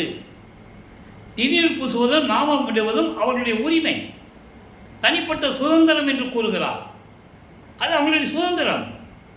அப்போ நீ என்ன பண்ணணும்? சமயங்களையும் மதங்களையும் தான் இருக்கணும், சுத்த சன்மார்க்கத்துக்குள்ளே வரக்கூடாது. அதை விட்டால் தான் வரணும்னு சொல்கிறார். அதான் தனி நெறி என்று சொல்லுகிறார். அதனால தான் சபைக்கு கொலையும் கொலையும் தவிர்த்தவர்கள் உள்ளே புகவும் அப்படின்னு சொன்னார். அதை நீங்கள் அந்த கான்செப்டை புரிஞ்சுக்கணும். சபையில் மட்டுமல்ல, கருமொழிக்கு போனாலும் சரி, மருதுக்கு போனாலும் சரி, தீபத்துக்கு முன்னால் நீங்கள் போகும்போது இதெல்லாம் விடணும். அதான் தனி நெறி உலகமெல்லாம் தலைக்க. கருணையும் சிவமே பொருள். சிவமே பொருள்னா அருப்பெருஞ்சோதி. சிவம்னா அருப்பெருஞ்சோதி, பொருள்னா கடவுள். அருப்பெருஞ்சோதி தான் கடவுள் என்று கருதக்கூடிய கருத்து உற்று உள்ளத்தில் ஏற்றுக்கொண்டு எம்மனோர் கழிப்ப. என்னை போன்றவர்கள் மகிழ பொருள் நிறை ஓங்க. பொருள் நிறை ஓங்க, தெருள் நிலை விளங்க, புண்ணியம் பொற்புற வயங்க. நல்ல சொப்பாங்க. அதாவது விளக்கங்கள் பரிபூர்ணமாக விளங்க. என்ன விளக்கங்கள்? சுத்த சன்மார்க்கத்தினுடைய விளக்கங்கள், பிரபஞ்சத்தினுடைய விளக்கங்கள் எல்லாமே பரிபூர்ணமாக விளங்க, அருள் பக்குவம் விளங்க, புண்ணியம் சிறப்போடு கிடைக்க. உங்களுக்கு புண்ணியம் வேணுமா, அருள் வேணுமா, சிறப்போடு கிடைக்க அருள் நயந்து அருள்வாய். என்னை போன்றவர்களுக்குன்னு சொல்கிறார். நல்லா கவனிக்கணும். இறைவனுடைய மகன் சுத்த சன்மார்க்கத்தை பெற்றுக்கொண்டாலும் கூட என்னை போன்றவர்களுக்கு அப்படின்னு என்ன அர்த்தம்? சுத்த சன்மார்க்கத்தை சேர்ந்தவர்களுக்கு, என்னை சார்ந்தவர்களுக்கு தெளிவாக சொல்லுவார். அதெல்லாம் பாடல்கள் விளக்கத்தை நம்ம பார்த்துருக்கோம். என்னை சார்ந்தவர்களுக்கு அப்படின்னா சுத்த சன்மார்க்கத்தை பெற்றுக்கொண்டவர்களுக்கு இந்த உலகெல்லாம் தலைக்க இப்போதிலிருந்து நீ அருள் செய்ய வேண்டும். எப்படி கிடைக்கணும்? புண்ணியம் கிடைக்கணும், அருள் பக்குவம் கிடைக்கணும், பொருள் விளக்கங்கள் கிடைக்கணும். இப்படி எல்லாவற்றையும் நீ தந்து விரும்பி நயந்து அருள்வாயாக. எங்கேருந்து சொல்கிறாரு? தர்மசாலையில். ஏன்னா தர்மசாலையெல்லாம் மக்கள் வந்துட்டு போயிட்டு இருக்காங்க. அங்கே தான் இந்த நிகழ்ச்சிகள்லாம் நடந்துகிட்டு இருக்கு. நல்லா புரிஞ்சுக்கணும். சாப்பிட வருவாங்கள்ல, பசியோடு வருவாங்கள்ல, அப்போ அவங்ககிட்ட சொல்லணும். சாப்பாடு போடும்போது அவங்ககிட்ட எல்லாத்தையும் உள்ளே விடணும். பசிக்கு சோறு போடணும். சாப்பிட்டு போகும்போது சொல்லணும், ஐயா இனிமேல் கொலை நீங்கள் விட்டணும். மாமிசத்தை சாப்பிடக்கூடாதுப்பா, உயிரை கொல்லக்கூடாதுப்பா, ஜீவகாரண்ய ஒழுக்கத்தில் இருக்கணும்ப்பா, இறைவன் அருளில் புண்ணியம் கிடைக்கணும், உங்களுக்கு அருள் கிடைக்கணும், செல்வம் கிடைக்கணும், அதனால் நீங்கள் அதெல்லாம் விட்டுன்னு சொல்லணும். அதுக்காகத்தான் இந்த பாடலை தர்மசாலையில் இருக்கும்போது உலக மக்களுக்கு நமக்கு அருளி இருக்கிறார்கள் வல்லப்பெருமான் அவர்கள். நயந்து அருள்வாய் திருச்சிற்றம்பலத்தே அருப்பெருஞ்சோதி என் அரசே. அங்கே திருச்சிற்றம்பலத்திலே சுத்த சிவஞான வெளியில் இருக்கின்ற அருப்பெருஞ்சோதி அரசனே, என் தந்தையே, இப்படியெல்லாம் என்னை போன்றவர்களுக்கு எம்மனோர் கழிப்ப, எம்மனோர் கழிப்புனா என்னை போன்றவர்களுக்கு நீயும் அருளை கொடுக்க வேண்டும் என்று கூறுகிறார். சரி, இப்போ தத்துவங்களை கடந்துட்டு நம்ம சொல்லிகிட்டு இருக்கோம். காமம், குரோதம், லோகம், முகம், மதம், ஆச்சரியம், அதே போன்ற மனம், சித்தம், புத்தி, அகங்காரம், இதெல்லாம் பிண்ட துரிசுகள். இவர் எப்படி கடந்து கொண்டிருக்கிறார் என்பதை பாடலின் மூலமாக நமக்கு அருளியிருக்கிறார்கள். இன்று பார்க்கின்ற பாடலிலே இந்த 6 பிண்ட துரிசுகளையும் சொல்லுவார். 6 பிண்ட துரிசுகள்: காமம், குரோதம், லோபம், மதம், ஆச்சரியம். காமம் என்பது ஏற்கனவே உங்களுக்கு தெரியும். குரோதம் என்பது சினம். லோபம் என்பது, அதாவது என்ன சொல்லுவாங்கன்னா கஞ்சத்தனம் சொல்லுவாங்க. கஞ்சத்தனம் என்பது ஒரு அறிவின்மை, அறியாமை. கஞ்சத்தனம் ஒரு கருவின்னு சொல்லுவாங்கள்ல, அவன் பெரிய கருவிப்பா, பெரிய கஞ்சன் சொல்லுவாங்கள்ல, அந்த நிலை மாற வேண்டும். அப்போது அந்த நிலைகள், மோகம் உங்களுக்கு தெரியும். மதம்னா ஆணவம், செருக்குன்னா என்ன சொல்லுவாங்கன்னா அது வேறுபாடுகள், முரண்பாடுகள் உள்ளது. இந்த 6ஐயும் எப்படி கடக்கணுன்றதை இந்த ஒரு பாடலிலே சொல்லியிருப்பார். நல்லா கவனிங்க. கோபம் என்னும் புலைப்பயலே, கோபத்தை சொல்லிட்டாரா? இதோ குரோதம். காம வலைப்பயலே, காமத்தை சொல்லிட்டாரா? கொடு மோக கடைப்பயலே, மோகத்தை சொல்லிட்டாரா? குறும்பு மதப்பயலே, செருக்கு, ஆணவம். தாவ லோபம் பயலே, அதாவது இந்த கஞ்சத்தனம் கருமித்தனம் சொல்கிறது ஒரு தயவு இல்லாத ஒரு குணம், இரக்கம் இல்லாத குணம். அதை தான் லோபம் என்று சொல்லுகிறார்.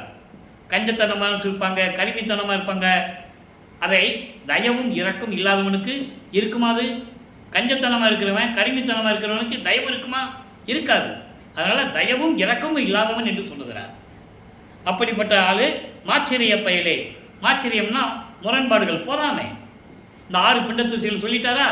சொல்லிட்டு தயவுடன் இங்கு இசைக்கின்றேன், எனக்கு தயவு இருப்பதனால் உன்னிடம் சொல்லுகிறேன், தாழ்த்தி இருக்காதீர், இனிமேல் நீங்கள் தாமதம் செய்யக்கூடாது. தீபமெல்லாம் கடந்து, நல்லா பாருங்க, தீபமெல்லாம் கடந்து இருள் சேர் நிலம் சார போவே. தீபமெல்லாம் கடந்து இருள் மிகுந்த நிலம் சார் போவே. அதாவது இந்த இந்த இடத்தை விட்டுட்டு, மக்கள் வாழக்கூடிய இடத்தை விட்டு, அதான் தீபம் சார்ந்ததுன்னா பகல். புரியுதா உங்களுக்கு? பகல்னா தீபம் சார்ந்ததுன்னு சொல்கிறார், வெளிச்சம். அப்போது மக்கள் நடமாடக்கூடிய, மக்கள் வாழக்கூடிய இந்த இடத்தை விட்டுட்டு நீ அடர்ந்த காட்டுக்குள்ளே போய் சேர்ந்துடணும். யாரும் இல்லாத காட்டுக்குள், மக்கள் நடமாட்டம் இல்லாத காட்டுக்குள். மக்கள் நடமாட்டம் இருந்தால் நீ வந்து அவங்கள பிடிச்சிக்கிட்டு இருக்க, காமத்தை தூண்டி விடுற, மோகத்தை தூண்டி விடுற, முரண்பாடுகளை தூண்டி விடுற. இந்த நிலைகள் மக்களிடம் மாற வேண்டும் என்றால் நீ இந்த இடத்தை விட்டு ஓடி போயிடணும். மக்கள் நடமாட்டம் இல்லாத இடத்துக்கு, அடர்ந்த காட்டுக்குள்ளே போயிரு. சிறு பொழுது இருந்தாலும் திண்ணம் இங்கே அழிவீர். நீ கொஞ்ச நேரம் இருந்தால் கூட போதும், சத்தியமாக நீங்கள் அழிஞ்சு போயிடுவீங்க. உன்னை விடவே மாட்டேன், உங்களை ஓடி போயிடுங்க. மக்கள் என் மக்கள், என் மக்கள், என் உறவினர்கள், அவங்ககிட்ட நீ இருக்கக்கூடாது, ஓடி போயிடணும். மக்களுக்காக கூறுகிறார் அவர். கடந்தது ஒரு பக்கம் இருக்கட்டும், அதான் இங்கே சொல்கிறாரு, மக்கள் வாழ்கின்ற இடத்தில் நீ இருக்கக்கூடாது, அடர்ந்த காட்டுக்குள்ளே போயிடு. மக்கள் நடமாடம் இல்லாத அடர்ந்த காடு, அங்கே போயிடுன்னு சொல்கிறார். சாபம் உறாவண்ணம் அறிந்து ஓடுமினோம். நான் சாபம் கொடுக்கறதுக்கு முன்னால் தெரிஞ்சுக்கிட்டு ஓடி போயிருங்க, ஓடுங்கள், இருக்கக்கூடாதீங்க. நீங்கள் இருக்கிறனால தானே மக்கள் இந்த நிலையெல்லாம் இருந்து கஷ்டப்படுறாங்க. ஓடி போயிருங்கன்னு சொல்கிறேன். என்னை தான் அறியீரோ? நான் யாருன்னு தெரியுமா உனக்கு? நான் யார்? நல்லா கேட்டுக்கங்க. அவர் சொல்கிறாரு, நான் யாருன்னு கேட்டுக்கோ. தனித்தலைவன், தலைப்பிள்ளை நானே. இங்கே பாருங்க, தனித்தலைவன் சொல்கிறார் பாருங்க. தனித்தலைவன் என்றால் இதுக்கே விளக்கம் நிறைய கொடுக்கணும். சுயமாக தோன்றிய இறைவன், தனித்தன்மையோடு இருக்கின்ற இறைவன், சமயங்களையும் மதங்களையும் மார்க்கங்களையும் ஜாதிகளையும் சாராத இறைவன். சாதி மதமும் சமயமும் பொய்யென ஆதியில் உணர்த்திய அருப்பெருஞ்சோதி. சாதி மதமும் சமயமும் காணா ஆதி அனாதையாம் அருப்பெருஞ்சோதி. அகவல்ல சொல்லுவார். ஏன் ஞானசரியில் சொல்லுவார்? நீ நம்ம ஞானசரி விளக்கத்துக்கெல்லாம் போகலை. காரணம், அந்த பதிகம் நிலுவையில் இருக்கிறது. அங்கே மேட்டுக்குப்பத்துக்கு போகும்போது சொல்லணும். அதுமாதிரி கொடிப்பாட்டு அங்கே சொல்லணும், பேருபதேசம் அங்கே சொல்லணும். அதுக்கு இன்னும் நமக்கு நாள் இருக்குது. இப்போ சொல்கிறாரு, தனித்தலைவன், எதையும் சாராத தலைவன், சுயமாக தோன்றிய இறைவன். அப்படிப்பட்ட தலைவனுடைய தலைப்பிள்ளை நான். ஒரு இடத்துல சொல்லுவார், சுத்த சன்மார்க்கத்தின் குலப்பிள்ளை என்று சொல்லுவார். யார்? அருப்பஞ்சாண்டவர். இவர் கேட்பார், என்னப்பா நான் செய்த குற்றங்களை நீ மன்னிச்சிட்டில்ல அப்படின்னு கேட்பார். அப்படி சொல்லுவார், நீ என்ன குற்றம் செய்தாய்? உன்னை நான் தானே சமயங்களிலும் மதங்களிலும் மார்க்கங்களிலும் ஈடுபட செய்தேன். குற்றம் என்னதல்லவா? நீ குற்றம் அறியாதவன், குற்றம் தெரியாதவன், குற்றம் செய்ய தெரியாதவன். ஏன் தெரியுமா? என் குலம் இருக்கிறதே, சுத்த சன்மார்க்க குலம். அந்த குலத்தினுடைய மூத்த பிள்ளை நீ. பாடலைகளை விளக்கத்தில் பார்த்து விட்டோம், யாரும் மறுக்க முடியாது. அத்தனை விளக்கங்கள் திருவுட்பாவிலே இருக்கிறது. சுத்த சிவநிலை சொல்கிறாரு அடுத்த பதிகம். இப்போ அதெல்லாம் முடிஞ்சு போச்சா? இப்போ சுத்த சிவநிலைன்னா என்ன? இன்னைக்கு 46வது பாடல். மக்கள்கிட்ட சொல்கிறாரு, போற்றி உரைக்கின்றேன் பொய் என்று இகழாதீர். போற்றி உரைக்கினேன் என்றால் உலக மக்களே உங்களை மதித்து சொல்லுகிறேன். ஏனென்றால் நீ என்னுடைய உறவினர்கள், நீங்கள் என் மக்கள், நீங்கள் என் மக்கள், நீங்கள் உங்களை மதித்து நான் கூறுகிறேன். நான் சொல்லுவதை இழிவாக பேசாதீர்கள், இழிவாக நினைக்காதீர்கள். நாள் திசை கண் வாழும் நமரங்கால், நாள் திசை வாழும் நமரங்கால், 4 திசைகளிலும் வாழக்கூடிய என்னுடைய மக்களே, என்னுடைய உறவினர்களே, என்னுடைய சொந்தங்களே, நான் சொல்லுவதை கேளுங்கள். எவ்வளோ அருமையாக சொல்கிற தெரியுமா? ஒரு இறைவன் மக்களை பார்த்து எந்த புராணத்தில் காவியத்திலும் சொல்லிய வரலாறே கிடையாது. எல்லாமே வாழ்ந்தது பல தலைவர்கள்,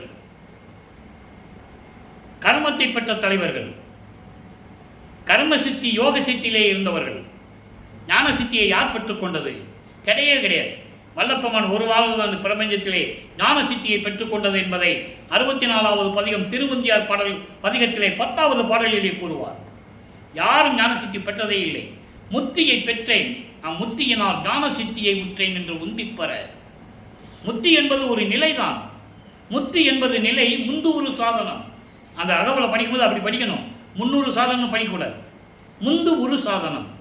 முத்தி நிலைக்கு அப்புறம் ஒரு நிலை இருக்கிறது. சித்தி என்பது நிலை, நிலை சேர்ந்த அனுபவம். சித்தி என்பது நிலை சேர்ந்த அனுபவம். அதான் சொல்லுவார், சித்தன் ஆனேன் என்று உந்திப்பெற. சித்தன் என்பது இறைவனாகிவிட்டேன் என்று கூறுகிறார். யார் சொன்னது நான் இறைவனாகிவிட்டேன்னு? வல்லப்பெருமான் ஒருத்தர் தான் சொல்ல முடியும். அந்த தகுதியும் அந்த அருள் வல்லமையும் அவருக்கு தான் உண்டு. 4 திசையில் வாழும் என்னுடைய உறவுகளே, சொந்தங்களே, என்னுடைய மக்களே, ஆற்றல் அருள் அப்பன் வருகின்றான். அருட்பெருஞ்சோதி ஆண்டவர் வருகிறார். அருள் விளையாட்டு ஆடுதற்கு என்று இப்புவியில் இத்தருணம் இங்கு திருவிளையாடல் செய்வதற்காக, உலக மக்களை நன்மையோடு இருக்க வேண்டும் என்பதற்காக, உலக மக்களெல்லாம் இன்புடன் வாழ வேண்டும் என்பதற்காக இப்போ இங்கே வந்து அமரப்போகிறார் என்று கூறுகிறார். நல்லா புரிஞ்சுக்கணும். அதனால தான் சத்தியஞான சபையை கட்டினது. சத்தியஞான சபை ஏற்கனவே சுத்த சிவஞான வெளியில் இருப்பது. அதான் சபையை என்னுள் கண்டனன்னு சொல்லுவார். அடுத்து பாருங்க, தனித்திரங்கள் என்ற பதிகத்திலே ஒரு பாடல், 110வது பதிகம், 110வது பாடல். சர்க்கரை ஒத்தான், சர்க்கரை போன்று இனிமையானவன், எனக்கே தந்தான் அருள். இந்த எனக்கு என்ற வார்த்தையை வல்லப்பெருமானவர்கள் பல இடங்களிலே குறிப்பிட்டிருப்பார். எனக்கே என்பது எனக்கு மட்டும், வேற யாருக்கு இதில் பங்கு கிடையாது. அதே மாதிரி அவர் மகன்கிட்ட சொல்லும்போது உனக்கு மட்டும்தான் கொடுத்தேன்னு சொல்லுவார். சாவா நிலை இது தந்தனம் உனக்கே ஆவாயன் அருளிய அருப்பெருஞ்சோதி. அது அகவல்ல சொல்லுவார். உனக்கு மட்டும்தான் மகனை கொடுத்துருக்கிறேன், வேறு யாருக்கு நான் கொடுக்கலன்னு சொல்லுவார். அப்படிப்பட்ட நிலையில் எனக்கு அருளை கொடுத்தான் என் இறைவன். என் மனக்கல் கரைய செய்தே கழிப்பித்தான். மனக்கல் கரைய என்பது சமயங்களையும் மதங்களையும் மார்க்கங்களையும் சுமந்து கொண்டிருந்தான்.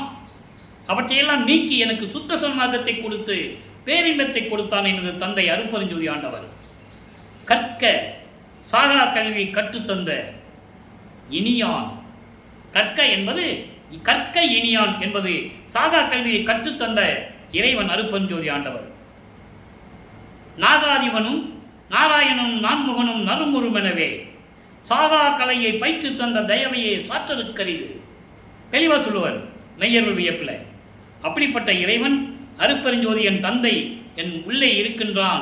இனி நான் மயங்கேன் இருந்து, இனிமேல் பூலகத்திலிருந்து நான் மயங்க மாட்டேன் என்று கூறுகிறார். அடுத்து ஒரு பாடல் விளக்கம். மெய்யருள் வியப்பு 9வது பாடல். தனித்திரளங்களில் 110வது பாடலுக்கு மெய்யருள் வியப்பிலே 9வது பாடலிலே விளக்கம் இருக்கிறது. நேரம் கடந்து கொண்டிருக்கிற நண்பர்களே கவனியுங்கள். என்னை ஆண்ட வண்ணம் எண்ணில் உள்ளம் உருகுதே. ஒரே வரிதான், டோட்டலாக சொல்லிட்டார். என்னை ஆண்ட விதம் எப்படி ஆண்டார்? ஒரு தாயின் கருவறையிலே ஆண்டது, சிதம்பரத்திலே சிவரகசியத்தை காட்டுவதற்காக ஆட்கொண்டது. அதன் பிறகு 9வது ஆண்டிலே ஆட்கொண்டது. அதன் பிறகு 32வது ஆண்டுக்குள்ள தன்னை எப்படியெல்லாம் ஆண்டு கொண்டார், அருளை கொடுத்தார் என்பது.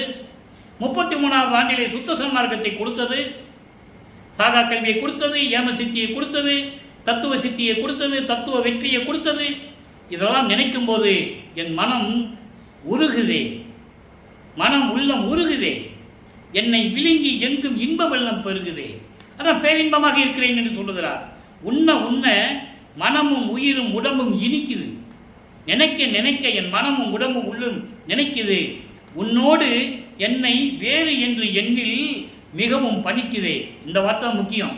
உன்னையும் என்னையும் வேறு வேறு என்று நினைக்கும் போது என் கண்கள் நீர் பெருகி மனம் உருகுகிறது, கண் கலங்குகிறது என்று சொல்கிறார். அப்படின்னு என்ன அர்த்தம்? நீயும் நானும் வேறு இல்லை என்று கூறுவார். நானும் நீயும் ஒன்று என்று உரைத்த நல்கும் ஜோதியே, அது ஒரு பாடலில் இருக்கும். ஆக இறைவனும் நானும் வேறில்லை, இறைவன் நானும் ஒன்றுதான் என்று கூறுகிறார். நண்பர்களே, இன்று பார்த்த பதிவிலே நீங்கள் இறைவனுடைய அருட்பெருஞ்சோதி ஆண்டவருடைய திருவிளையாடலை கேட்டு ரசித்திருப்பீர்கள் என்று நம்புகிறேன். எப்படியெல்லாம் இறைவன் ஆட்கொண்டு தன் மகனை ஆட்கொண்டார் என்பதை பார்த்துவிட்டோம். நீங்களும் சுத்த சன்மார்க்கத்தில் இணைந்து கொலையும் புலையும் தவிர்த்து சைவ நெறியில் இருந்து கொண்டு இறைவனை வணங்கி இறைவனுடைய அருளையும் செல்வங்களையெல்லாம் பெற்று இந்த வையகத்தில் நீங்கள் வாழ்வாங்கு வாழ வேண்டும், நோயற்ற வாழ்வில் வாழ வேண்டும் என்று வாழ்த்தி இந்த வள்ளலார் ஊழியன் விடைபெறுகிறேன். மீண்டும் நாளை சந்திப்போம். நன்றி, வணக்கம். அருட்பெருஞ்சோதி அருட்பெருஞ்சோதி தனிப்பெருங்கருணை அருட்பெருஞ்சோதி. நாளையும் இறைவனுடைய திருவிளையாடல் தொடரும். கண்டு மகிழ்ந்து இறைவனுடைய அருளை பெற்றுக்கொள்ளுங்கள்.